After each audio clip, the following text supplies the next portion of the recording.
Sunnah yang hilang di bulan Dzulhijjah.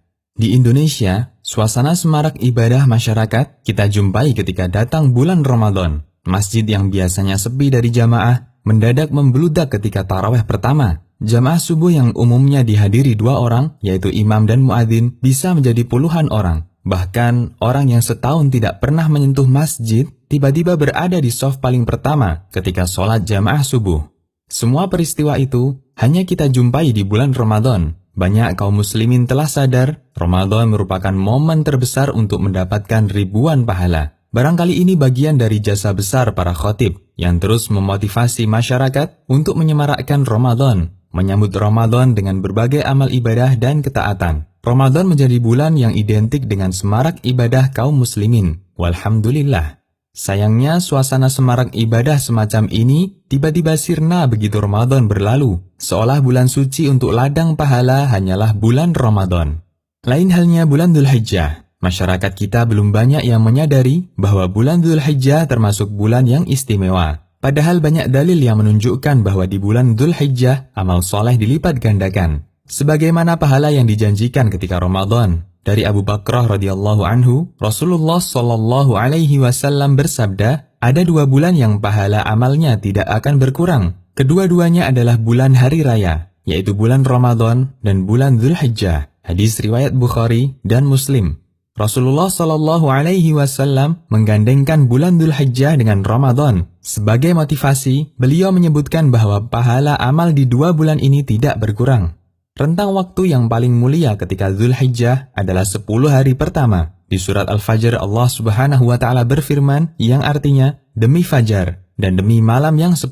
Quran surat Al-Fajr ayat 1 dan 2. Ibnu Rajab menjelaskan malam yang 10 adalah 10 hari pertama bulan Dzulhijjah. Inilah tafsir yang benar dan tafsir yang dipilih oleh mayoritas ahli tafsir dari kalangan sahabat dan ulama setelahnya. Dan tafsir inilah yang sesuai dengan riwayat dari Ibnu Abbas radhiyallahu anhuma. Allah bersumpah dengan menyebut 10 hari pertama bulan Dzulhijjah. Yang ini menunjukkan keutamaan 10 hari tersebut. Karena semua makhluk yang Allah jadikan sumpah adalah makhluk istimewa, yang menjadi bukti kebesaran dan keagungan Allah.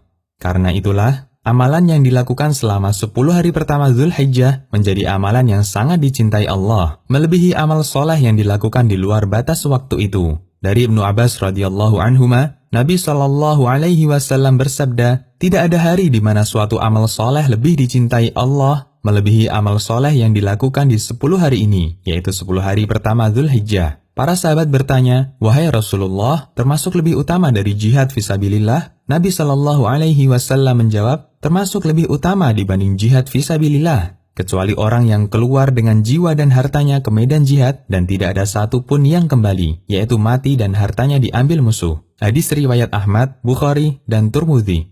Dalam riwayat yang lain, Nabi Shallallahu alaihi wasallam bersabda, tidak ada amalan yang lebih suci di sisi Allah, dan tidak ada yang lebih besar pahalanya daripada kebaikan yang dia kerjakan pada 10 hari Al-Adha. Hadis riwayat Ad-Daraqutni dan dihasankan oleh Al-Albani. Al-Hafidz Ibnu Rajab mengatakan, hadis ini menunjukkan bahwa beramal pada 10 hari bulan Dzulhijjah lebih dicintai di sisi Allah daripada beramal pada hari-hari yang lain tanpa pengecualian. Sementara jika suatu amal itu lebih dicintai Allah, artinya amal itu lebih utama di sisinya. Diceritakan oleh Al-Munziri dalam At-Targhib wa Tarhib bahwa Sa'id bin Jubair, yaitu murid senior Ibnu Abbas, ketika memasuki tanggal 1 Dzulhijjah, beliau sangat bersungguh-sungguh dalam beribadah, sampai hampir tidak mampu melakukannya. Memahami hal ini, saatnya kita menyadarkan masyarakat. Kita ajak mereka untuk bersama-sama menyemarakkan 10 hari pertama Dzulhijjah dengan berbagai amal soleh dan ibadah. Sebagaimana ketika mereka menyemarakkan bulan Ramadan, jadikan kesempatan 10 hari pertama sebagai ladang untuk mendulang jutaan pahala. Lebih dari itu, ada beberapa amal soleh yang dianjurkan untuk dikerjakan selama 10 hari pertama Dzulhijjah. Di antaranya, memperbanyak puasa sunnah selama 9 hari pertama, memperbanyak takbir dan zikir, memperbanyak melakukan amal soleh apapun bentuknya. Wallahu a'lam. Konsultasi Syariah.